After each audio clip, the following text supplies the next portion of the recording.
healthcare increasingly challenging in refugee camps and in Area C, where humanitarian partners are scaling up to support communities in meeting needs. Mr. President, the most basic requirements of humanity are being disregarded. These are requirements that members of this Council, and indeed all member states, set out in international humanitarian and human rights law. They must be respected. Constant care must be taken to spare civilians throughout military operations. Civilians must be allowed to seek protection elsewhere, and they must be guaranteed the right to voluntarily return as international law demands. Reports indicating that people would not be allowed to return should be of grave concern to this Council. Parties must ensure that civilians' essential needs are met and must facilitate unimpeded humanitarian access to those in need, wherever they are. Hostages and those arbitrarily detained must be released immediately, and in the interim, they must be treated humanely and allowed visits by the International Committee of the Red Cross. Indiscriminate rocket fire towards Israel must stop. There must be accountability for international crimes. The provisional orders of the International Court of Justice in the case on the application of the Genocide Convention in the Gaza Strip and the determinations in its advisory opinion of July 2024 must be implemented now. Mr. President, now is the time for member states to use their leverage to prevent and stop violations of international humanitarian law through diplomatic and economic pressure, responsible arms transfer, and combating impunity. Now is the time for the Security Council to use its powers under the UN Charter to ensure compliance with international law and full implementation of its resolutions. Thank you.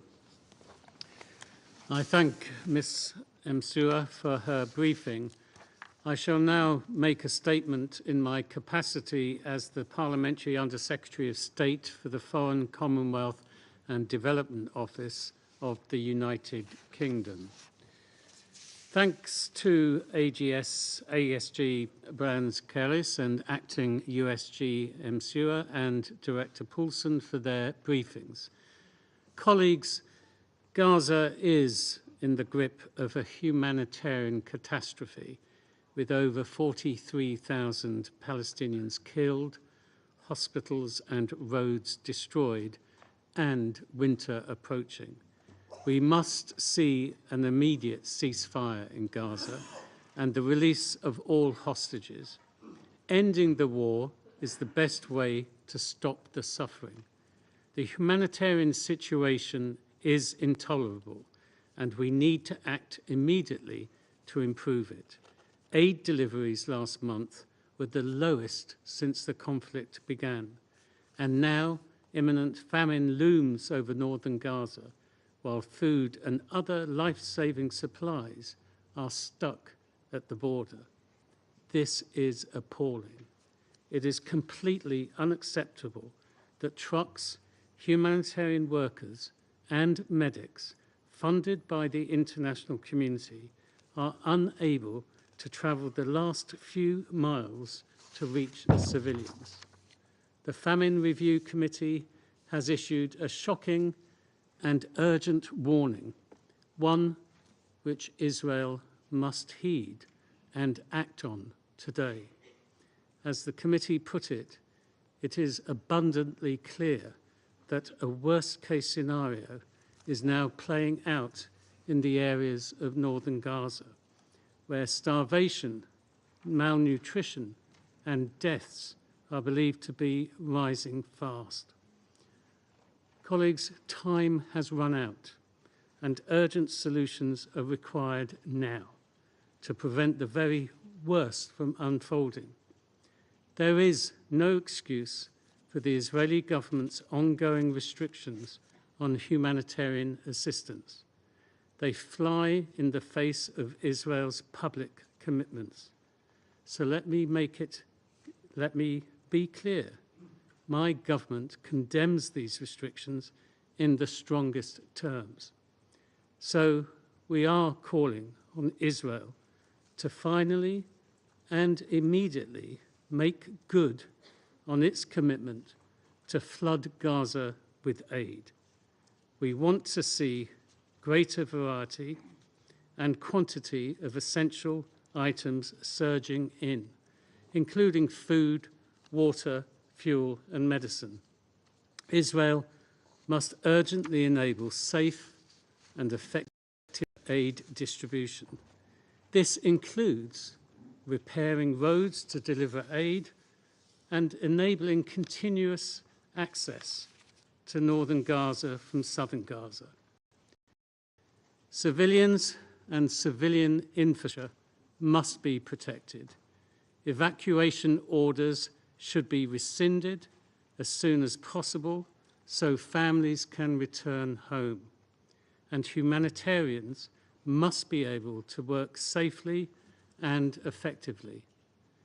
The United Nations and its agencies must be able to fulfill their mandate.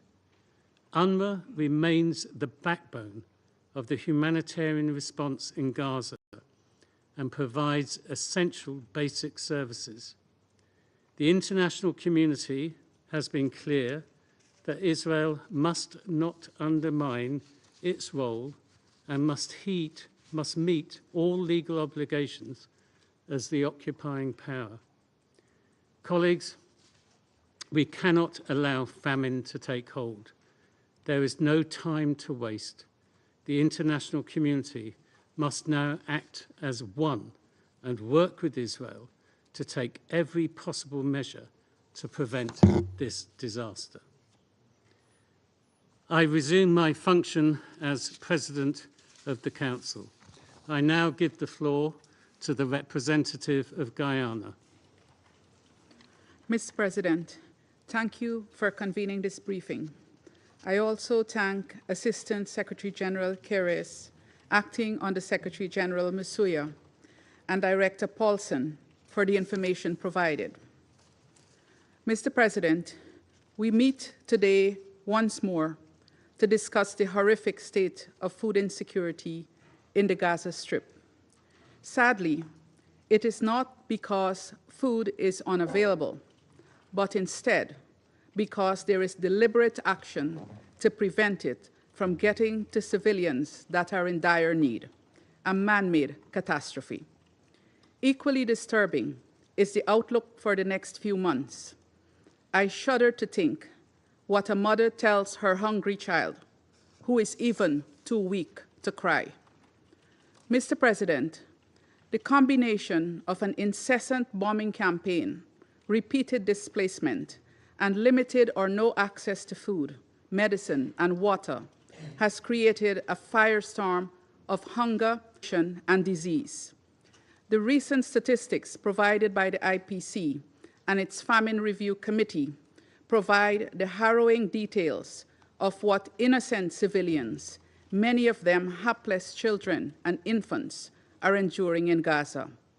The entire population is experiencing emergency levels of acute food insecurity. Should this conflict continue to intensify and expand, coupled with the non-entry of humanitarian goods and evacuation orders, there is a risk of famine for the entire Gaza Strip. In northern Gaza, several areas have been under siege since the beginning of October, and according to the FRC, famine is most likely imminent. All of this is man-made, Mr. President, and should spur this Council to immediate action to halt this systematic and calculated annihilation of innocent Palestinian civilians by starvation. Guyana listened carefully to the briefers today, and what we heard further reinforced the conclusion expressed on many other occasions that the apocalyptic humanitarian situation in the Gaza Strip is entirely attributable to the persistent violation of international law, including international humanitarian law. This is evidenced by the non-compliance with the resolutions adopted by this Council, which all member states are duty-bound to comply with, and the order of provisional measures issued by the International Court of Justice in January, March, and May. Guyana therefore reiterates its call to the government of Israel, the occupying power, whose responsibility it is to ensure the well-being of the Palestinian people, to immediately cease these violations of its legal obligations. Mr. President, in this context, Guyana has taken note of several extremely concerning trends that have been highlighted in the FRC report. These either contribute to the state of food insecurity in the Gaza Strip or intersect with contributing factors to further exacerbate the problem. First, the repeated evacuation orders in the north since last October. Reports also indicate that with the intensification of fighting in the north, many civilians were trapped in their homes, unable to leave. Further, some attempting to leave were reportedly being shot at. Second, the number of aid shipments being allowed into Gaza is currently at its lowest since October 2023. The weekly updates provided by OCHA show that denials of requests for humanitarian access, as well as incidents of impeded access, are significantly high, while the number of requests facilitated continues to dwindle. Consequently, though humanitarian assistance is available, it is not allowed to reach civilians who are in desperate need. Third, as civilians waste away from hunger, malnutrition, and disease, there is a simultaneous and steady pummeling of what remains of the healthcare infrastructure, including medical personnel. Consequently, access to healthcare is severely depleted in a time when it is most desperately needed. Mr. President, against the foregoing, Guyana wishes to again highlight the following. The war in Gaza must end immediately and without conditions. We reiterate our call for a ceasefire now. Israel, as the occupying power, must scrupulously comply with its legal obligations to ensure the well-being of the civilians in Gaza. It is illegal to deny the population sustenance and health care, and to take actions meant to physically destroy the population. The systematic confluence of factors to maximize the impact of the humanitarian hardships to which Palestinians are subject must be dismantled. The campaign against UNRWA, which culminated in the first instance in the passage of the October 28 legislation, is one such factor which the United Nations must do all in its power to confront. Finally, Mr. President, after a year of senseless killing and maiming, this war on Gaza has reinforced the fact that weapons of pain cannot produce peace, not for Israeli, certainly not for Palestinians, and not for the Middle East. To the contrary, the path to peace still remains the two-state solution, and circumventing this path will continually lead to a place of war and pain. It is time to end the cycle once and for all. Guyana is prepared to work with this Council to this end. I thank you. I thank the representative of Guyana for their statement. I now give the floor to the representative of Switzerland. Merci, Monsieur le Président. Je voudrais aussi remercier la secrétaire générale adjointe aux droits de l'homme, la secrétaire générale adjointe aux affaires humanitaires d'OCHA, ainsi que le directeur du Bureau des urgences et de la résilience de la FAO, de leurs exposés qui sont au plus haut degré alarmants. Les informations que nous venons d'entendre complètent l'appel conjoint récent des agences des Nations Unies sur la situation humanitaire encore plus aiguë à Gaza et l'alerte du comité de la famine du PCI. Et c'est pourquoi mon pays, avec nos collègues de la Guyane, de l'Algérie et de la Slovénie, a demandé cette séance d'urgence et nous sommes reconnaissants au Royaume-Uni de l'avoir mis à l'agenda si rapidement. La Suisse remercie aussi toutes et tous les humanitaires qui poursuivent leur mission au péril de leur propre vie, alors que la famine menace Gaza, particulièrement dans le nord. En adoptant la résolution 2417, ce Conseil a reconnu le lien entre les conflits armés, l'insécurité alimentaire et le risque de famine. Ce faisant, il a également réitéré le devoir qui incombe à toutes les parties au conflit de respecter leurs obligations en vertu du droit international humanitaire et des droits humains, en particulier celles ayant un impact sur la sécurité alimentaire. Il y a près de 8 mois, ce Conseil s'était réuni dans le cadre prévu par la résolution 2417 suite à l'appel d'OCHA qui avait formulé des recommandations afin de sortir de la situation déjà terrible à ce moment-là. La mise en œuvre de ces recommandations est d'autant plus urgente aujourd'hui que l'insécurité alimentaire est devenue encore beaucoup plus aiguë. La Suisse est profondément préoccupée par l'alerte du PCI qui fait état d'une famine imminente malgré les appels répétés aux parties du conflit. Celles-ci ont en effet l'obligation d'autoriser et de faciliter l'accès humanitaire rapide et sans entrave à tous les civils dans le besoin. En tant que puissance occupante, Israël doit en outre faire en sorte, dans toute la mesure de ses moyens, que les besoins essentiels de la population gazaoui soient satisfaits. Il est important de rappeler que l'usage de la famine comme méthode de guerre est strictement interdit par le droit international humanitaire et constitue un crime de guerre dont les responsables devront répondre de leurs actes.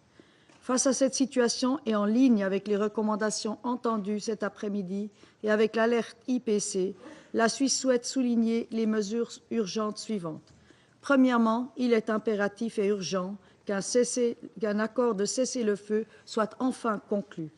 Les résolutions 2728 et 2735 l'ont exigé. Nous appelons également à la libération immédiate et sans condition des otages. La Suisse est pleinement investie dans les négociations sur une ébauche de résolution proposée par les membres élus de ce Conseil. Deuxièmement, la Suisse appelle toutes les parties à prendre immédiatement des mesures concrètes et effectives pour épargner et protéger la population civile comme le requièrent leurs obligations en vertu du droit international humanitaire. Ceci comprend, je le répète, l'interdiction d'utiliser la famine comme méthode de guerre contre la population civile, l'interdiction d'attaquer, de détruire, d'enlever ou de mettre hors d'usage des biens indispensables à la survie de la population civile et l'obligation d'autoriser et faciliter le passage rapide et sans entrave des secours humanitaires destinés aux civils dans le besoin.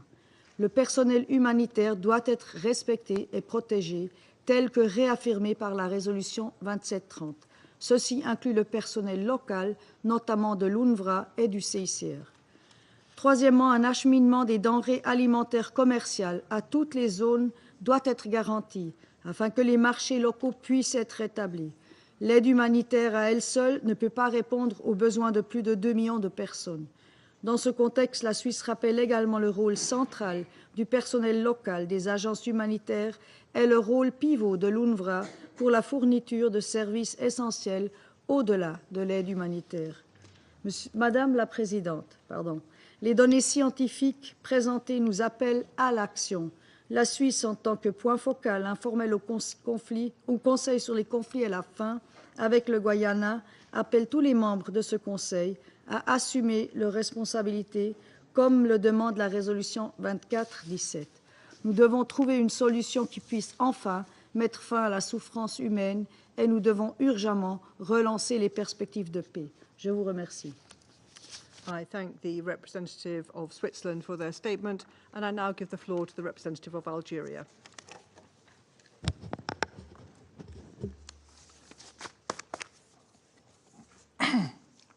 Thank you, Madam President. First, allow me to thank you for convening this important meeting. I would also like to extend our appreciation to Mrs. Brandt-Keris, Mr. Paulson, and Mrs. Mitsuya for their insight on this critical issue. The worsening situation in Gaza, tragically, was foreseeable, with famine now ravaging the already suffering Palestinian population. Humanitarian organizations have repeatedly sounded the alarm, issuing urgent warnings as the international community remains unable to halt the oppression by the occupying Israeli forces. As President Abdelmajid Tebboune stated, this aggression clearly illustrates the international community failure to enforce universally applicable rules. The catastrophic humanitarian situation in Gaza is not incidental, but rather a consequence of a deliberate, man-made policy of deprivation imposed by the occupying power. As noted by the United Nations Special Rapporteur for the right to food, and I quote, on 9 October 2023, Israel announced its starvation campaign against Gaza. By December, Palestinians in Gaza made up 80% of the people in the world experiencing famine or catastrophic hunger. Never in post-war history had the population been made to go hungry so quickly and so completely. End of quote. This chilling report underscores the gravity of the deprivation inflicted on Palestinians, particularly in northern Gaza, where people are literally dying from starvation, from famine. This is a clear use of starvation as a method of war, which constitutes a war crime. Madam President, today, words cannot capture the horror endured by civilians in Gaza, especially in the north. The intent behind these policies has become starkly clear. Empty northern Gaza of its inhabitants. This is not a mere speculation.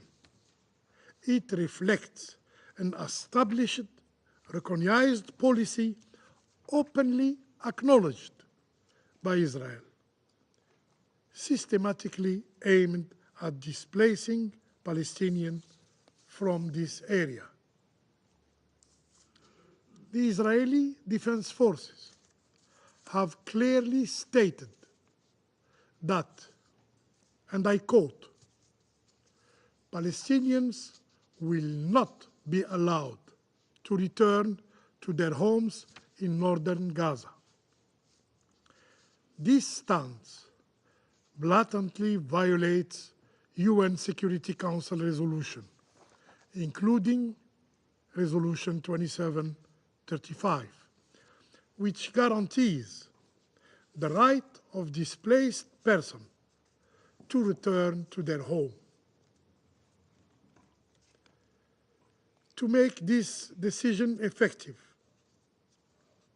on 6 October 2024, Israel decided the northern Gaza Strip a combat zone, ordering all civilians to evacuate. Médecins Sans Frontières reported that their staff are trapped in Jabalia, stating, and I quote, "Nobody is allowed to get in or out. Anyone who tries in getting is getting shot." During last month of October, civilians in northern Gaza have been under siege with no confirmed food deliveries. Those attempting to obtain aid have faced targeting. And the situation throughout the entire Gaza Strip is appalling. Despite repeated call from the international community, despite resolution adopted by this Council, and despite the established UN mechanism, only 37 trucks entered Gaza per day during the month of October. May I recall that they were more than 500 last year. And this month of October saw the lowest level of humanitarian access to Gaza.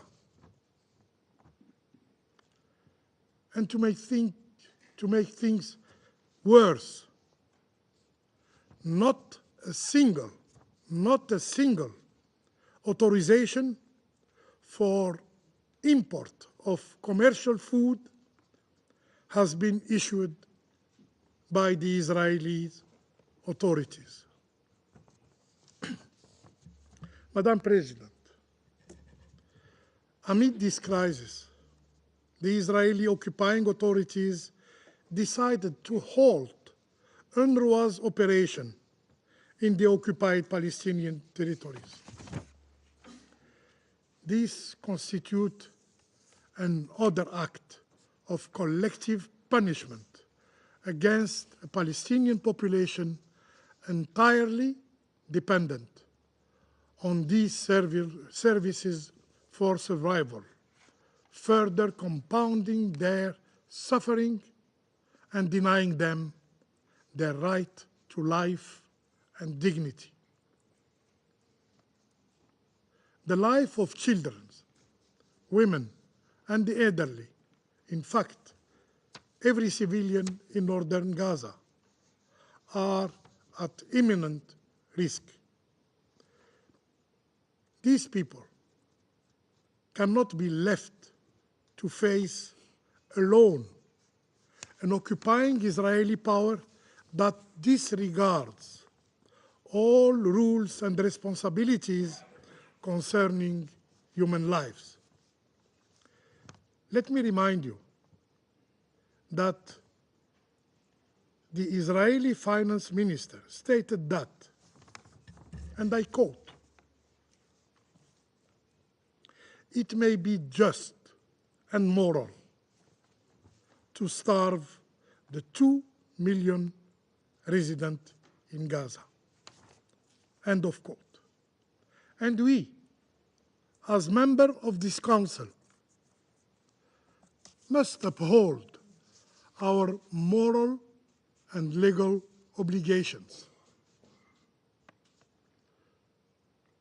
The resolution put forth by elected members of the Security Council under the coordination of Guyana demands immediate adoption. There is no time to waste. The IPC report warns, and I quote, "Failure to respond to these calls within the next few days will result in a further deterioration of the humanitarian situation and additional avoidable civilian death." End of quote. This Security Council must act now decisively to impose a ceasefire, an immediate ceasefire, an unconditional ceasefire, and a permanent ceasefire to end the collective punishment of the Palestinian people in Gaza and uphold our commitment to international humanitarian law. I thank you. I thank the representative of Algeria for their statement, and I now give the floor to the representative of Slovenia. Thank you, Madam President. I also want to thank the briefers, Assistant Brands-Carey, Director Paulson, and Acting Undersecretary General Masuya. This meeting takes place in light of the latest Famine Review Committee alert for Gaza, with particular focus on northern Gaza Strip. It is not the first meeting we are holding on man-made hunger in Gaza. It is also not the first meeting on the man-made catastrophic circumstances in the North Gaza. A siege within a siege is unfolding, verging on the apocalyptic situation as recently characterized by the humanitarian agencies present in theater. Protection of civilians is not a political issue. It is a non-negotiable principle. It is a legal obligation. We should therefore take this alert seriously, and I want to put it very straightforward. People in Gaza are starving. Women and men, from children to older persons, are hungry, while 100,000 metric tons of food awaits entry at different corridors around Gaza. Famine in Gaza is predictable, and it is, I repeat, man-made and preventable. The worst-case scenario, with the onset of winter and expected flooding in this low-lying coastal strip, looms over displaced population without basic shelter, surrounded by wastewater, solid waste, and debris. Demolished water facilities expose them to contaminated water resources and shatter local production of food. We fail to understand how one cannot feel the horrible pain of Palestinians in Gaza.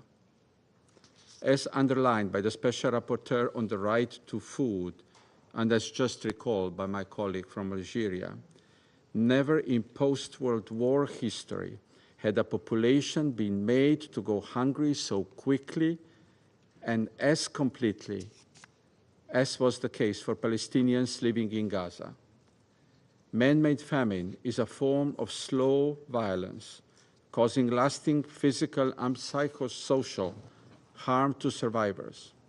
It generates a social trauma which passes through future generations. More immediately, we are deeply concerned for this generation of children.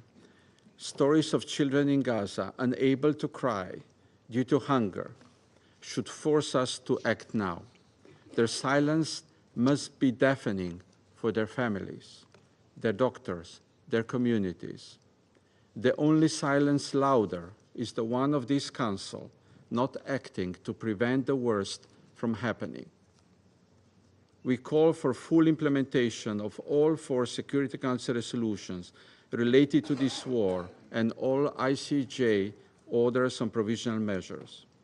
We underline that starvation as a method of warfare is prohibited by international law. We reject all attempts to starve Palestinians in Gaza. More than a year into the war, we cannot accept assurances implying that everything possible is being done for protection of civilian population in Gaza. This is simply not true. The Security Council must demand urgent scaling up the delivery of humanitarian assistance to and within Gaza. The Council must demand urgent scaling up the delivery of commercial goods. The Council must demand full humanitarian access and appropriate space and safety to be granted to humanitarian organizations, both intergovernmental and non-governmental ones. The Council must demand rapid recovery of local food system and recovery of the WASH system. The Security Council must demand an unconditional release of all hostages. To use the words of briefers, time for Council's action is now, within days, not weeks. Colleagues, any effort to prevent famine in Gaza is inherently connected to the situation of UNRWA. This agency is backbone of humanitarian response in Gaza. Its collapse would have unimaginable consequences for people in Gaza. There is no alternative to UNRWA.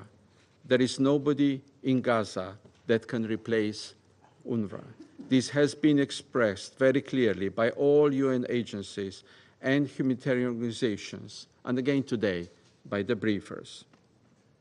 We urge Israeli government to not implement the legislation recently adopted by Knesset. Madam President, this alert is a wake-up call. Failure to provide peace to the Middle East cannot be an excuse to fail protecting civilians in the region. We have a responsibility to protect them. Humanitarian situation in itself has become a threat to international peace and security. And this Council must act on it with a clear decision for a ceasefire. Thank you. Representative of Slovenia for their statement, and I now give the floor to the representative of Malta. Thank you, President. And thanks to Algeria, Guyana, Slovenia and Switzerland for requesting this meeting. I also thank the briefers for the briefing on the harrowing situation in the Gaza Strip. Malta is extremely concerned about the IPC's declaration of the strong likelihood of famine in the besieged northern areas of Gaza. Food systems have collapsed and aid deliveries are being withheld. This man-made famine is a result of direct actions by the Israeli government, and it is leading to the suffering of millions in Gaza. All told, we are facing a human rights crisis all throughout Gaza and the occupied West Bank, including East Jerusalem. Today, the entirety of Gaza's population is facing emergency levels of food insecurity. Tens of thousands of people are being forcibly displaced from North Gaza in violation of international law. As recalled by the heads of UN agencies last week, the situation we are facing in the north is apocalyptic. The persistent actions undertaken by Israel to dismantle UNRWA's vital operations in the entire OPT will collapse the humanitarian response in Gaza and gravely exacerbate this catastrophe. We reiterate our long-standing and unwavering position. The agency is irreplaceable. It serves as a stabilizing force in the region and a vital source of support for Palestinians. It is the backbone of humanitarian assistance to generations of Palestinian refugees, and its work remains essential. President, the recommendations for immediate action made by the IPC must be heeded. Israel must allow immediate, unimpeded access for the delivery of adequate food, water, medical, and nutritional supplies into and throughout Gaza. The siege of northern Gaza must end. It must facilitate repairs to health facilities, water and sanitation infrastructure, and the passage of vital materials required to meet the basic needs of the population. These requirements are binding legal obligations and are neither arbitrary nor negotiable. They are in accordance with Israel's responsibilities under the Fourth Geneva Convention and international humanitarian and human rights law. President, this Council has a responsibility to ensure the maintenance of international peace and security. Inaction and political paralysis are not an option. The world, especially the people of Gaza, are expecting us to rise to the obligations and responsibilities entrusted to us.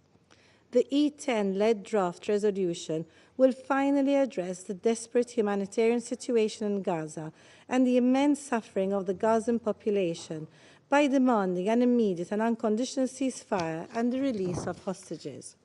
It would also demand the Israelis' unhindered facilitation of humanitarian assistance at scale to the people of Gaza. This is the only pathway to averting this famine. There is no alternative. President, for more than a year, we have heard the UN, every humanitarian agency, and every human rights group sound alarm.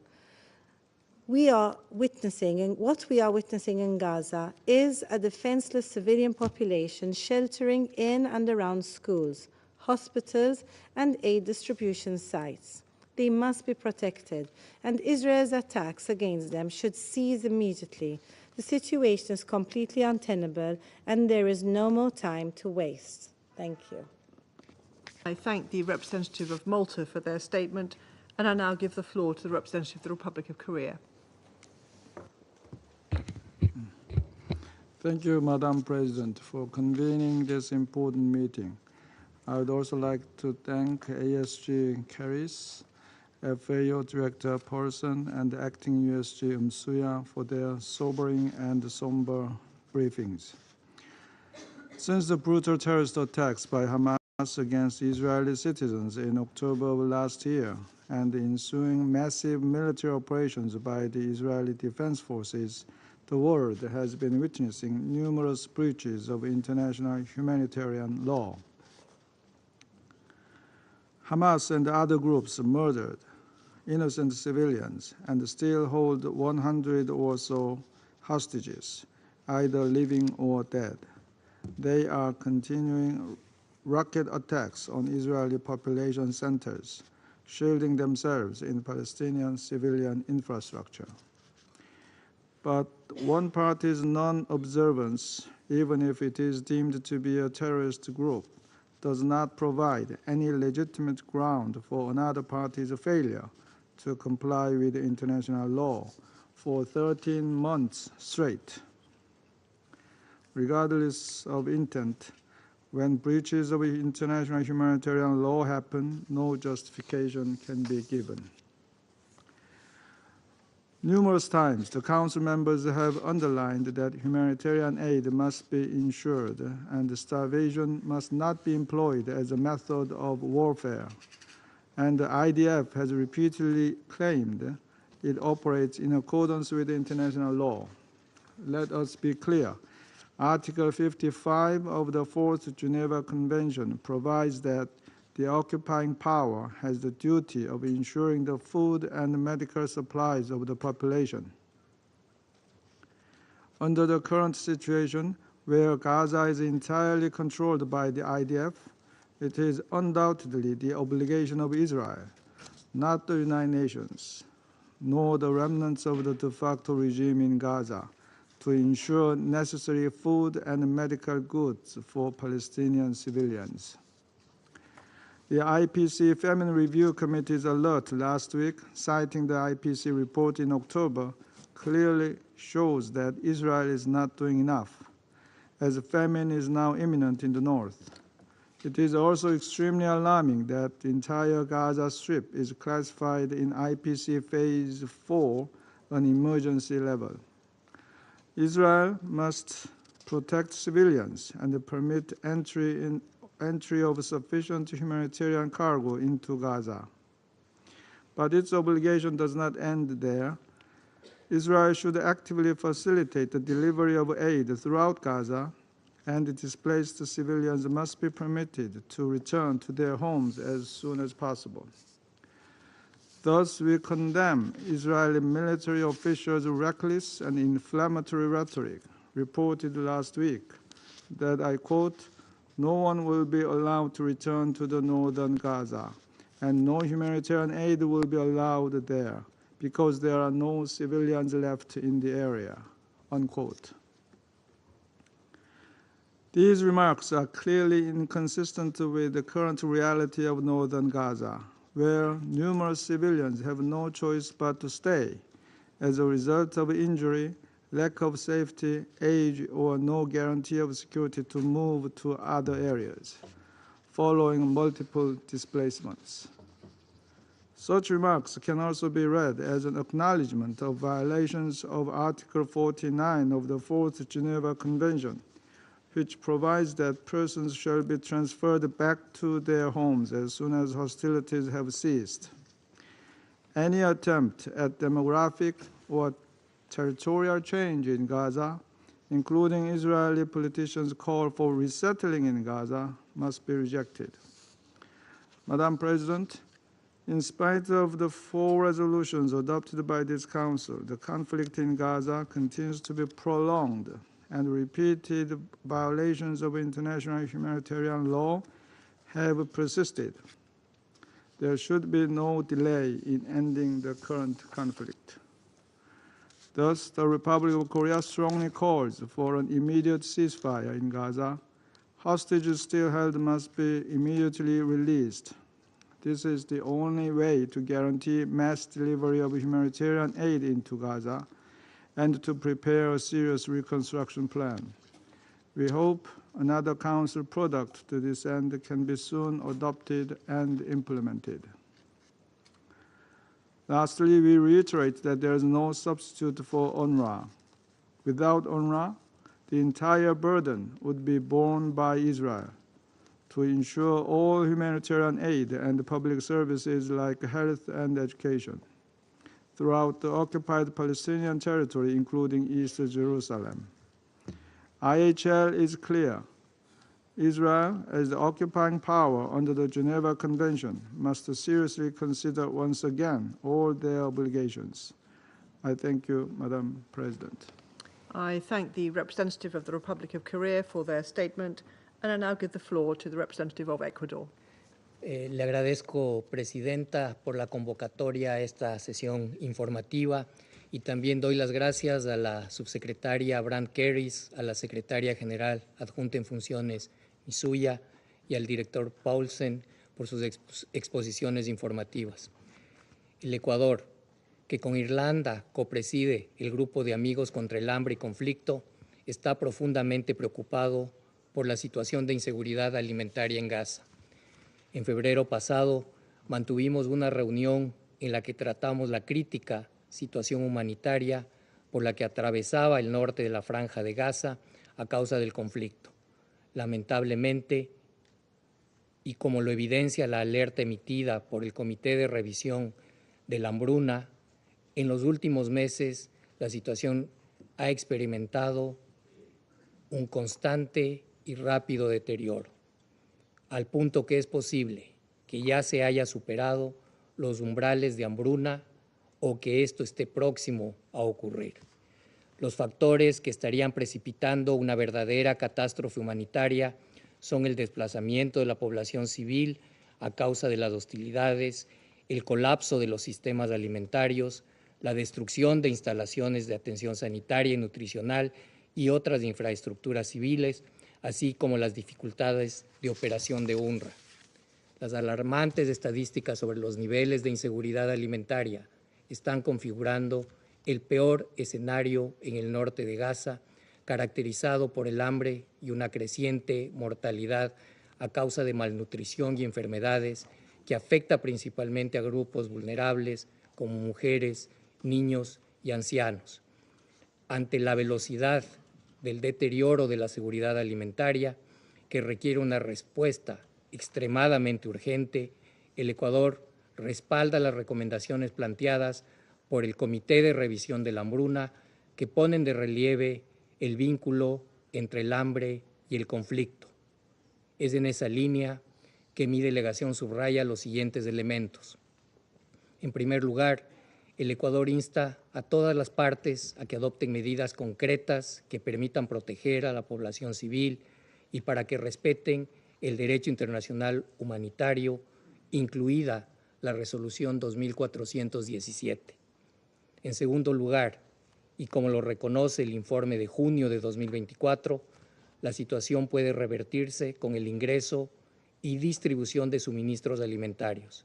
Por consiguiente, es urgente permitir el acceso de ayuda humanitaria e implementar plenamente las resoluciones 2712, 2720 y 2735.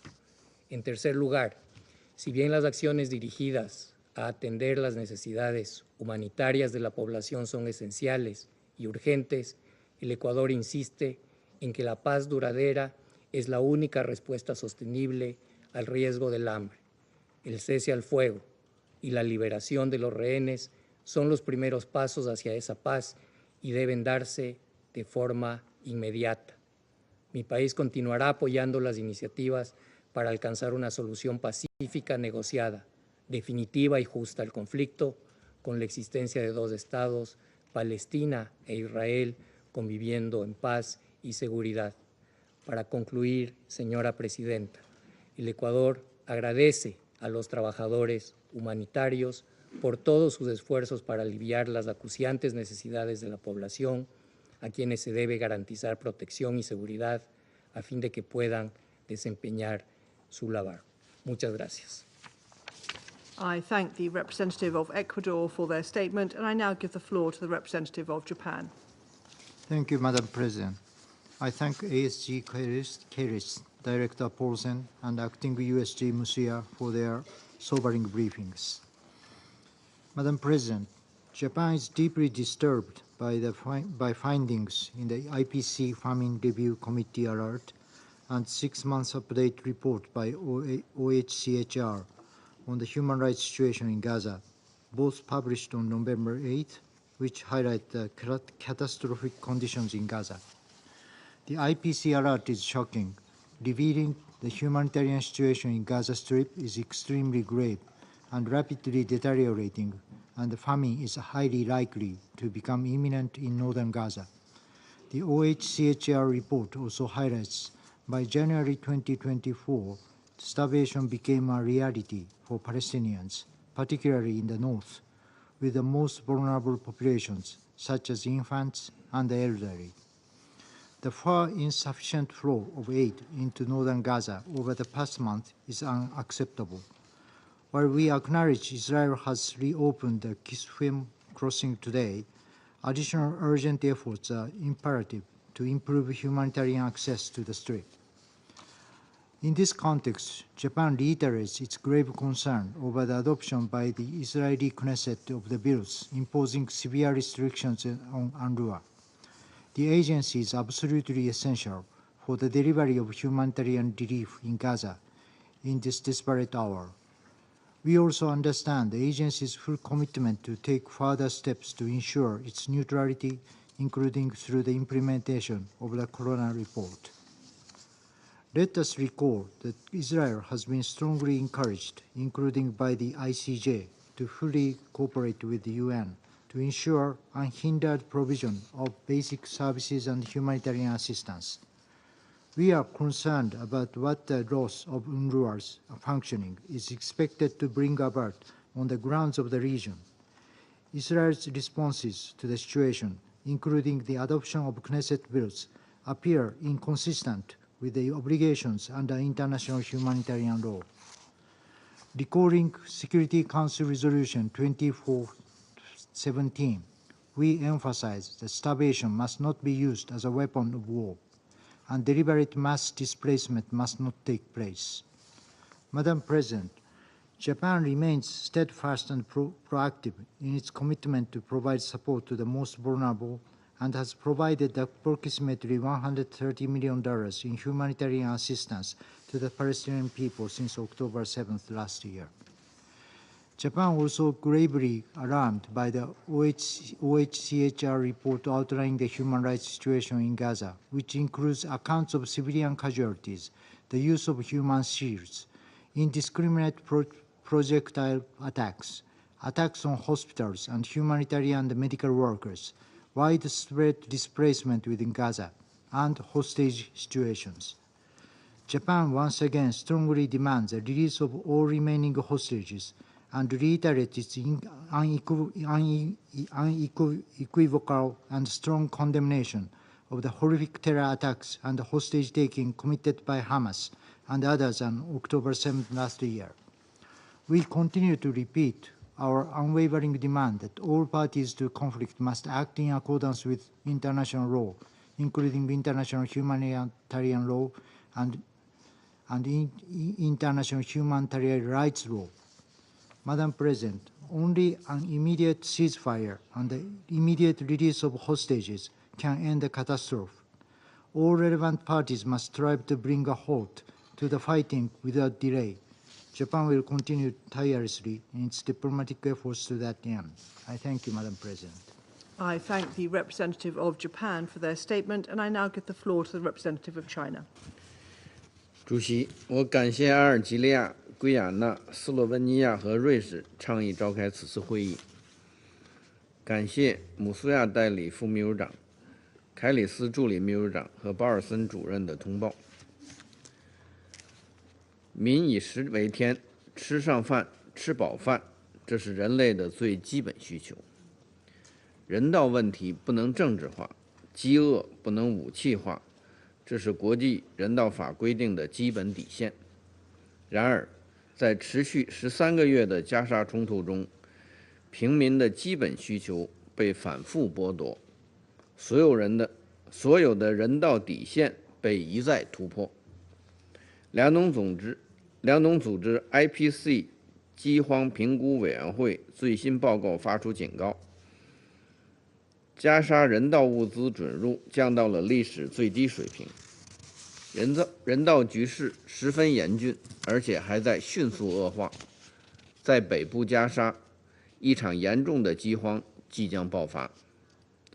令人感到关切的是，这场灾难不是人类无法控制的天灾，也不是毫无预兆突然降临。在过去1年里，以色列持续对加沙狂轰滥炸，袭击医院、学校、难民营，切断食品、药品和燃料供应，反复大规模强迫转移平民，造成了前所未有的人道灾难和破坏。妇女儿童占到了平民伤亡的大多数。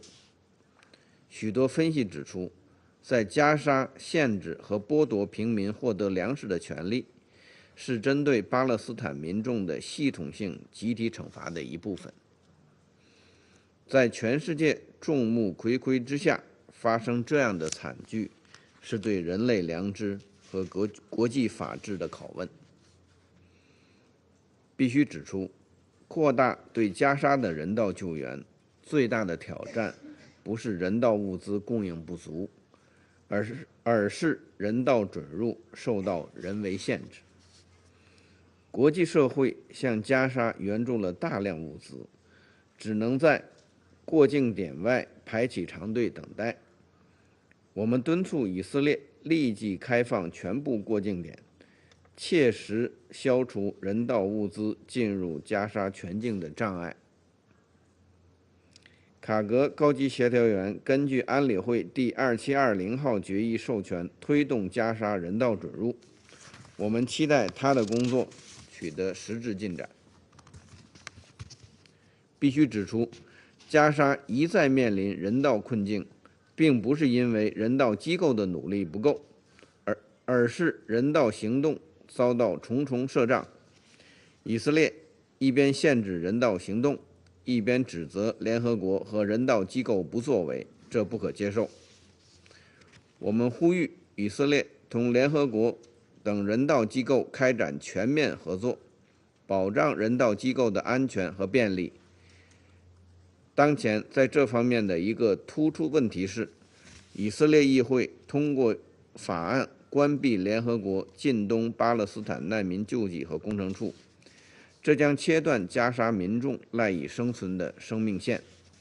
中方再次谴责任何打压和限制工程处的做法，有关法案必须停止实施，尽快撤销。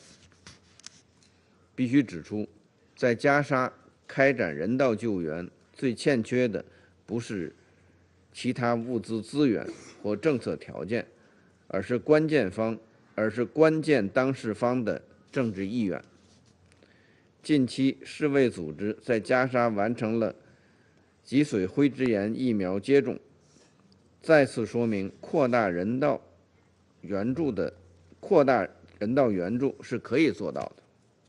重要的是，以色列作为占领方，必须履行国际法义务，不能被允许将人道救援作为讨价还价的筹码。我们看到，每当国际舆论或个别国家的批评上升的时候，加沙的人道援助似乎就能取得一些进展。这反过来也说明，占领方并没有拿出全部努力，为缓解加沙的人道灾难，仍有巨大的行动空间。主席立即在加沙实现持久停火，尽快推动落实两国方案，是结束冲突、恢复和平的根本出路。中方呼吁以色列听取国际社会的呼声，停止在加沙的军事行动，停止对黎巴嫩等其他国家的侵犯。10个非常任理事国已经提出决议草案，要求在加沙立即停火，这符合当前国际社会对安理会的期待。中方欢迎10个非常任理事国的行动，支持安理会尽快表决通过这项决议。谢谢主席。I thank the representative of China for their statement, and I now give the floor to the representative of Sierra Leone. Thank you, Madam President. I thank ASG Brans Keris, Acting USG Joyce Musea, and Director Ren Paulson for their briefings. Madam President, civilians have borne the brunt of the war in the Gaza Strip, with at least 43,000 people killed, over 100,000 injured, and nearly 1.9 million displaced, many of them repeatedly. Civilians have had their homes, schools, markets, and all semblance of normal socio-economic life destroyed. They virtually live in perpetual fear and constant deprivation. In the absence of a ceasefire, the men, women, and children caught up in this conflict have no safe refuge. International humanitarian law, including the rules of distinction, proportionality, and precaution, has been repeatedly challenged with no exception, no protection, and no respect for the rights and dignity of persons. The resolutions adopted by this Council since the onset of the cycle of conflict in October 2023 have all been aimed at preventing the devastating humanitarian impact of war.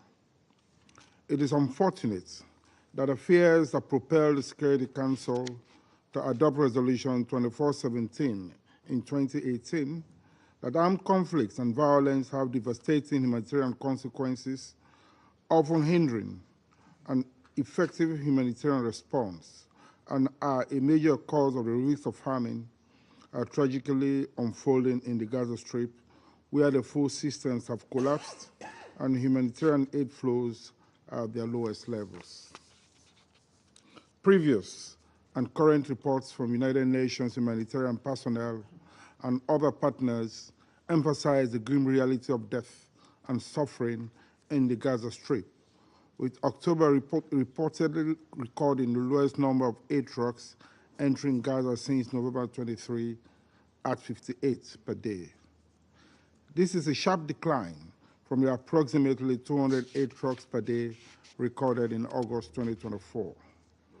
Northern Gaza remains particularly at risk, with reports indicating that it is almost impossible to deliver food aid and supplies to its approximately 75,000 to 90,000 estimated residents. We are particularly concerned with the recent Integrated Food Security Phase Classification, IPC alert of 8 November 2024 that, quote, an imminent and substantial likelihood of famine is occurring in the Gaza Strip due to the rapidly deteriorating situation, end of quote. The IPC report has classified the entire Gaza Strip as an IPC Phase 4 acute food insecurity, with IPC Phase 3 levels of acute malnutrition in September to October 2024.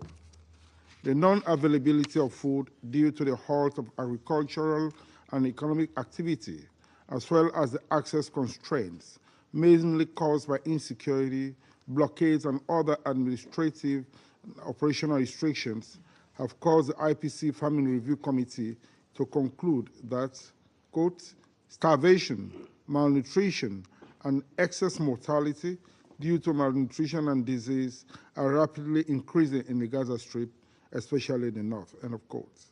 This assessment echoes the statement issued by heads of 15 UN and humanitarian organizations, including acting USG Musea, at the start of this month, that the entire Palestinian population in North Gaza is at imminent risk of dying from disease, famine, and violence. Madam President, current happenings in the Gaza Strip violate all Security Council resolutions, including resolutions 2417, 2573, and 2730, that strongly call for the respect and protection of the civilian population, including humanitarian personnel and civilian objects.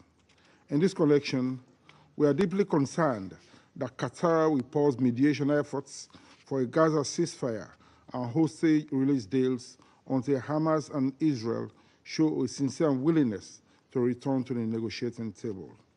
We therefore urge Israel and Hamas to demonstrate good faith and sincere willingness to recommit to the negotiations in order to agree to a ceasefire to alleviate the suffering of the Palestinian people. In seeking an end to this tragedy that is worsening day by day, Sierra Leone will engage and call for the following actions.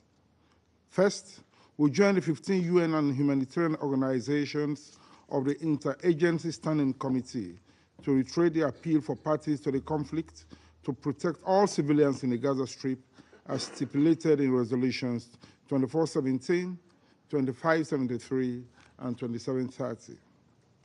Second, we reiterate our call for the full respect of international humanitarian law that will allow for the unimpeded supply of food, water, medical, and other essential items to enter the Gaza Strip without further delay.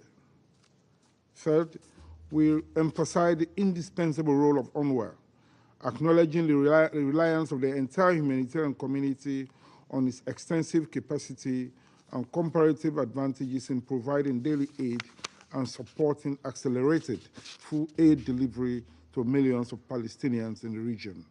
We therefore call on the State of Israel to reconsider its recent legislation and desist from actions that may impact the operations of UNRWA in the occupied Palestinian territory. Lastly, Sierra Leone reiterates its support for any effort or initiative by this Council that will demand an immediate ceasefire, release of all the remaining hostages, and the full implementation of all the resolutions adopted on this question since the 7th October 2023. Let us treat this subject with the urgency required to save lives and rescue succeeding generations from the scourge of war. I thank you. I thank the representative of Sierra Leone for their statement, and I now give the floor to the representative of the United States. Thank you, Madam President. Thank you, OHCHR Assistant Secretary General Kairis, OCHA Acting Undersecretary General Musuya, and FAO Director Paulson for your briefings. There's no need to mince words here. As we heard from our briefers, the situation in northern Gaza is dire, catastrophic, as we heard from Ms. Musuya. An unconscionable number of Palestinian civilians, many women and children, have been killed. And according to the latest assessment from the IPC, nearly every civilian in Gaza is without adequate food, medication, clean drinking water, or housing. They simply cannot be left to suffer indefinitely. As Secretary Blinken has emphasized, we need to end the armed conflict, bring the hostages home, including the 7 Americans held by Hamas, and chart a path forward in the post-conflict period that provides governance, security, and reconstruction in Gaza. As we consider that future, we must immediately surge humanitarian aid to civilians throughout Gaza, or many of them may not survive the winter. The IPC's latest report on the prospect of imminent famine underscores the urgency of the situation, and it makes clear that such a surge is critical. The United States, too, has made clear to Israel that it must address the undisputed humanitarian crisis. So far, thanks to intervention by the United States, Israel has taken some important steps, including restoring aid deliveries to the north. Still, Israel must ensure its actions are fully implemented and its improvements sustained over time. Only a sustained flow of assistance, coupled with restoration of basic services, including health and nutrition activities, health care and water, sanitation, and hygiene infrastructure, can alleviate the catastrophic levels of food insecurity found in the IPC report. And we continue to reiterate there must be no forcible displacement nor policy of starvation in Gaza, which would have grave implications under U.S. and international law. Colleagues, UNRWA's role has been vital as the front line of this humanitarian response. The agency facilitates approximately 80% of humanitarian aid in Gaza. At present, it is indispensable. And so we repeat the urgent importance of Israel pausing implementation of legislation targeting UNRWA. However, let's be clear. The United States shares Israel's concerns that a small number of UNRWA's personnel were involved in the October 7th attack, and others have ties to Hamas and other armed groups. We're also concerned that some of UNRWA's facilities were compromised by Hamas, which is unacceptable. It is in no party's interest to have the neutrality of UNRWA personnel remain in doubt. We once again call on the Secretary General to facilitate an independent mechanism to review and address all allegations. But it should be possible to address these allegations while sustaining a vital lifeline to Palestinian civilians in need. Again, it is essential there's no interruption of humanitarian aid delivery. Colleagues, the work before us to forge a ceasefire is difficult, but it is necessary. The challenge of helping a revitalized Palestinian Authority rebuild Gaza without Hamas is immense, and the humanitarian crisis facing millions of Palestinian civilians is daunting. But these obstacles are not insurmountable, and we cannot succumb to inaction. We need to give Palestinians a future to look forward to with self-determination and security without Hamas being a part of it. We need Israel to feel secure within its own borders. We need to save lives, the lives of Palestinian civilians in Gaza, the lives of hostages who have now gone over a year since seeing their families, and the lives of generations to come of Palestinians and Israelis alike who deserve to live in peace. The United States will continue to work for a ceasefire and find a way to end the armed conflict so that hostages can return home to their loved ones. Palestinians and Israelis can live in security and peace. And we will continue to work tirelessly to surge life-saving assistance to those in desperate need. Thank you, Madam President. I thank the representative of the United States for their statement, and I now give the floor to the representative of Mozambique. Thank you, Madam President. I commend the UK's presidency for convening this briefing, and to Guyana, Switzerland, Algeria, and Slovenia for bringing this critical matter to the attention of the Council.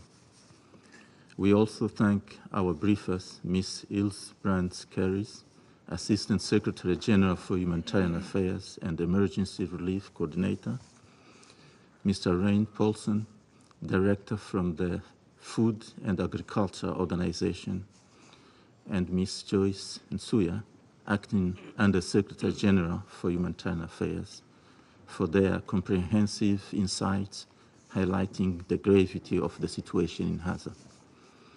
Madam President, on February 27, 2024, this Council convened to address the imminent risk of food insecurity in Gaza after 4 months of conflict. Today, more than 12 months later, Israel's military operations have created deplorable conditions across Gaza. Humanitarian organizations report that the prolonged siege of northern Gaza has rendered the area uninhabitable, and it is a heartbreaking situation which has now reached catastrophic proportions, necessitating immediate and sustained humanitarian intervention. Evidence strongly indicates that famine is imminent in northern Gaza.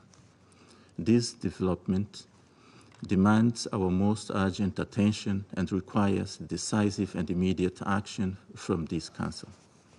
Madam President, as we have consistently reiterated, the protection of civilians in armed conflict is a fundamental principle of international humanitarian law. It is therefore the responsibility of all parties involved in conflicts to ensure that civilians are safeguarded from harm.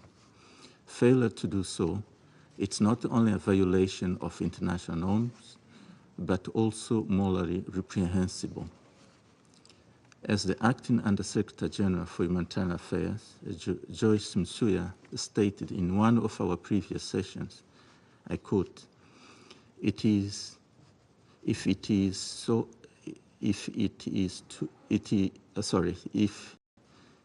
is to have any real meaning civilians affected by the war in Gaza, it is time to go above and beyond compliance, to strive for the full protection of civilians against the full range of harms they are suffering on our watch, end quote. Therefore, the obligation to ensure civilian protection falls unequivocally upon all parties engaged in the conflict. And deviation from this principle constitutes not only a violation of international norms, but represents a fundamental moral failure to avert and alleviate this catastrophic situation. Immediate intervention is imperative from all parties directly involved in the conflict and those wielding influence over its conduct to prevent and mitigate this humanitarian catastrophe. In this context, the Council and Member States must mandate and ensure compliance with the comprehensive protection framework to alleviate the famine in Gaza Strip through the following essential actions. First, end the siege in the northern areas of Gaza Strip and the cessation of attacks on healthcare facilities and other essential civilian infrastructures. Second, implement an immediate and unconditional ceasefire to facilitate humanitarian aid delivery, including food, water, and medical supplies. This includes reopening border crossings to enable unhindered flow and efficient aid distribution.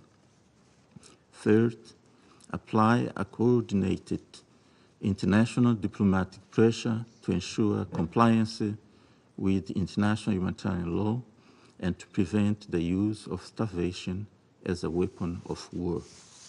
Fourth, mobilize substantial additional funding and resources to support humanitarian operations in Gaza, including appeals to donor countries and international organizations, particularly those who have suspended their contribution to UNRWA, to re-engage and support relief efforts.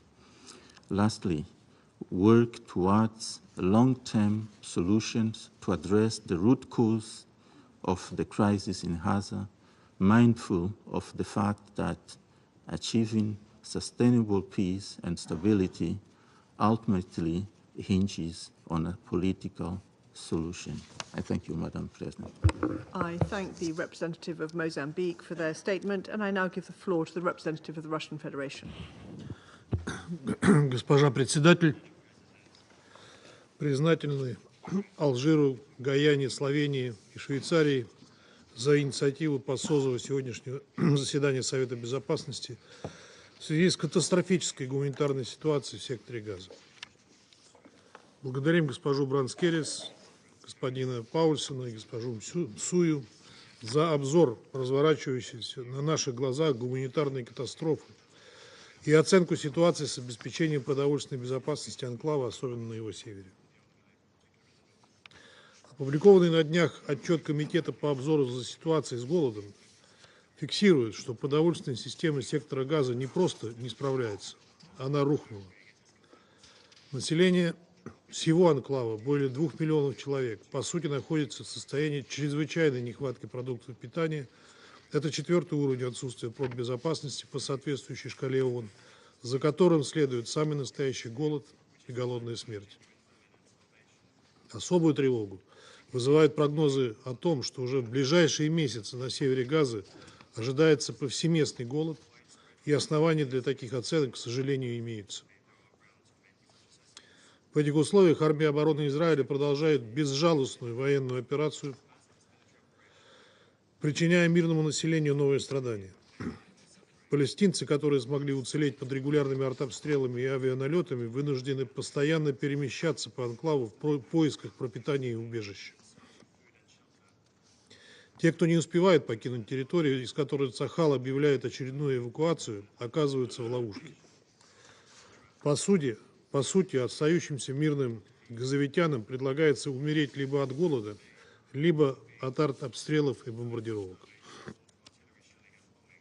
Об этом прямо говорят представители гуманитарного крыла ООН, включая руководство ВОЗ и БАПОР. При этом все происходящее в Газе – часть целенаправленных усилий властей Израиля по созданию так называемой буферной зоны безопасности. Подобные действия израильтян мы сейчас наблюдаем и на юге Ливана, где в результате тактики выжженной земли гражданское население лишается средств к существованию, а затронутые районы, в том числе сельскохозяйственные, превращаются в полностью непригодные. Госпожа председатель, отказываясь прекращать свою карательную операцию против палестинских женщин и детей в Газе, Израиль еще и продолжает, несмотря на многочисленные призывы со стороны международного сообщества, ограничивать поставки гуманитарной помощи. Нет никакого смысла считать количество работающих погранпереходов, потому как даже если какие-то из них формально функционируют, их пропускная способность крайне незначительна. Данные на сегодняшний день это наглядно иллюстрируют. Речь идет о самом минимальном объеме завозимых гуманитарных грузов в анклав с момента начала военной операции. Среднесуточная норма всего 58 грузовиков, что ничтожно мало в контексте текущих потребностей. И данное чудовищное гуманитарное положение сложилось практически через год после принятия резолюции Совета 2720, призванной наладить и облегчить доставку помощи в Газу. При этом специальный механизм старшего координатора ООН по гуманитарным вопросам и восстановлению в Газе Сигрид Кааг так и остался на бумаге. Тем членам Совета, которые периодически говорят о неких положительных результатах работы госпожи Кааг, стоит признать, что ее усилия, какими бы активными и благородными они ни были, не принесли желаемых плодов. И это очевидный факт, который сложно оспорить. И на этом фоне израильские власти принимают решение об объявлении БАПОРа и его сотрудников вне закона. В условиях, когда альтернативы агентству просто нет, такие действия можно расценивать не иначе, как антигуманные. При этом очевидно, что Израиль, как оккупирующая держава, не выполняет свои обязательства по международному гуманитарному праву и самостоятельному обеспечению защиты гражданского населения на подконтрольных территориях, снабжение гуманитарной помощью, в том числе продуктами питания. Теперь же газовитян еще и лишают единственного международного спасательного круга, замены которому попросту не существует. Деятельность БАПОР представляет собой не только распределение гуманитарных пайков среди нуждающегося населения. Агентство на протяжении десятилетий осуществляло важнейшие задачи в области налаживания системы образования и медобслуживания, социальной защиты и инфраструктурного развития. Подрыв этой структуры приведет к самым серьезным социально-экономическим последствиям для всего региона. Осуждаем решение Кнессета и призываем безотлагательно их пересмотреть. Госпожа председатель, обратили внимание, что упомянутый ранее комитет по обзору за ситуацией с голодом адресовал свои выводы и рекомендации о необходимости предоставления беспрепятственного гуманитарного доступа, снятия блокады северных районов, прекращения атак на гражданскую инфраструктуру не только сторонам конфликта. В отчете содержится призыв к заинтересованным участникам, имеющим влияние на конфликт. Коллеги, думаю, все прекрасно понимают, о каком государстве прежде всего идет речь. Жаль только, что эксперты, готовящие такие публикации, как и представители ООН в целом, не говорят прямо о том, что именно у США имеются все возможности для того, чтобы способствовать прекращению кровопролития.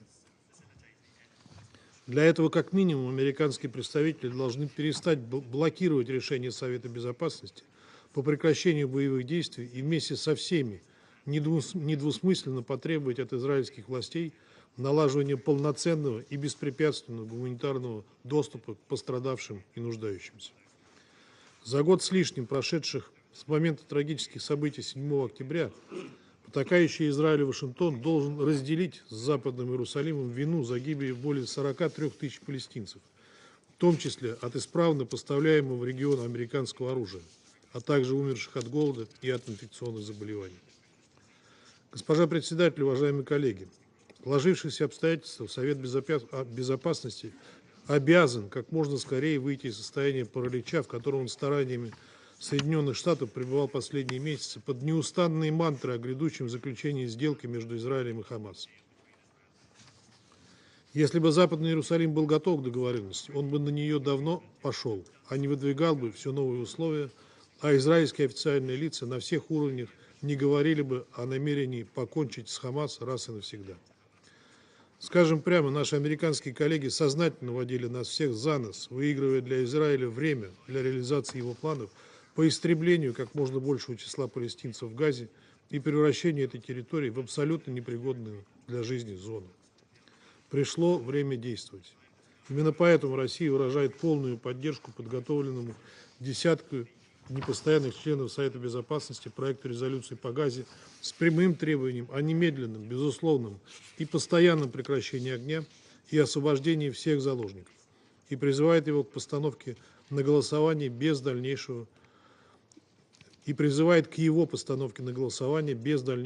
промедления. Принятие этого документа стало бы запоздалым, но верным шагом к прекращению бойни, выводу палестино-израильского конфликта из сложившегося тупика и прологом к перезапуску мирного процесса на общепризнанной международно-правовой основе, включая двугосударственное решение. Другого пути для того, чтобы на Ближнем Востоке наступил справедливый и устойчивый мир, не существует. Благодарю вас. I thank the representative of the Russian Federation for their statement, and I now give the floor to the representative of France. Merci Madame la Présidente. Je remercie Yilborn Keris, Monsieur Paulsen et Joyce Moussouya de leurs exposés. Le Conseil de sécurité doit réagir face à la catastrophe humanitaire en cours à Gaza, où la situation continue de se détériorer.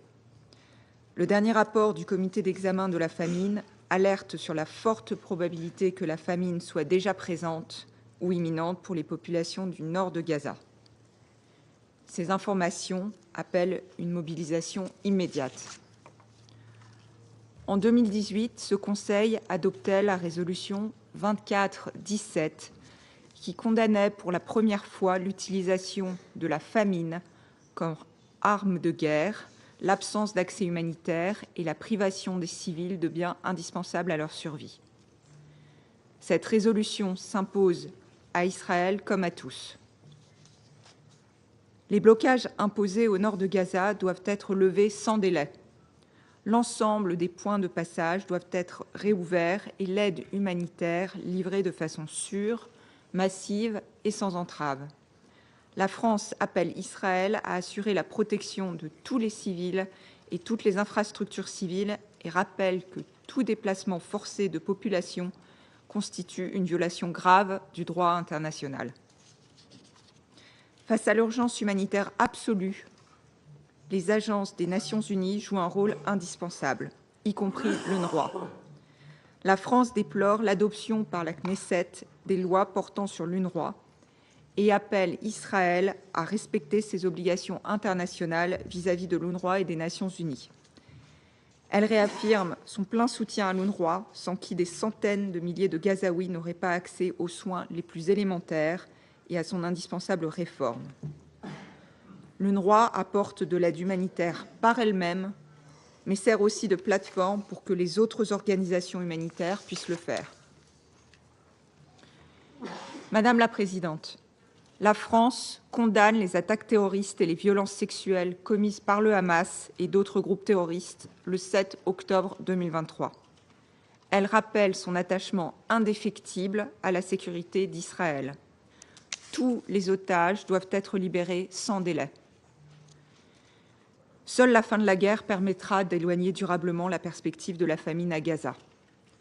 Il est donc urgent de parvenir à un cessez-le-feu immédiat et permanent dans la bande de Gaza. C'est la seule solution pour mettre un terme au désastre humanitaire qui se déroule sous nos yeux. La France, en lien avec ses partenaires, poursuivra ses efforts visant à mettre fin à ce conflit et à mettre en œuvre la solution des deux États. Je vous remercie. I thank the representative of France for their statement. I now give the floor to the permanent observer of the Observer State of Palestine.